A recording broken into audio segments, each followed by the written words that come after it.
நான் ஒரு புக் படிக்கும்போது அதில நோவாவுடைய பேழைய குறித்து ஒரு சுவாரஸ்யமான விஷயம் போட்டிருந்தாங்க. அத மட்டும் நான் ஷேர் பண்றேன்.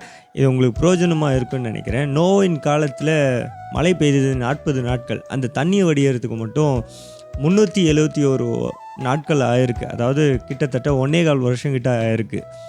ஓகே. இந்த நோவா செய்த பேழையோட நீளம், உயரம், அகலம் இதை குறித்து நம்ம பார்த்தா, அது ரொம்ப சுவாரஸ்யமா இருக்கு. அவர் செய்த அந்த பேழையோட நீளம் வந்து 450 அடி. அகலம் 75 அடி அகலம். அதோடைய உயரம் வந்து 45 அடி உயரமா இருந்துச்சு. ஒரு மிகப்பெரிய ஒரு கப்பல தான் என்ன பண்ணியிருக்காரு, செய்திருக்கிறாரு.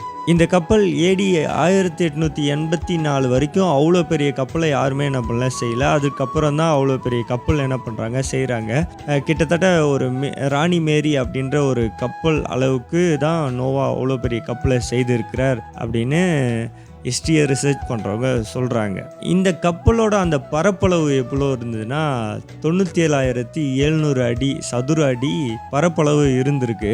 மிகப்பெரிய அளவில் ஒரு ஸ்டோரேஜே என்ன பண்ணியிருக்காரு, அந்த கப்பலுக்குள்ளே நிறைய அறைகளை கட்டியிருக்காரு. இந்த கப்பலை அவர் கட்டுறதுக்கு மட்டும் ஏறக்குறைய ஒரு 100 வருஷம் கிட்ட ஆயிருக்கலாம் அப்படின்னு ஹிஸ்ட்ரியை ரிசர்ச் பண்ணுறவங்களும் வேதத்தை குறித்து படிக்கிறவங்களும் அதை குறித்து ரிசர்ச் பண்ணியிருக்காங்க.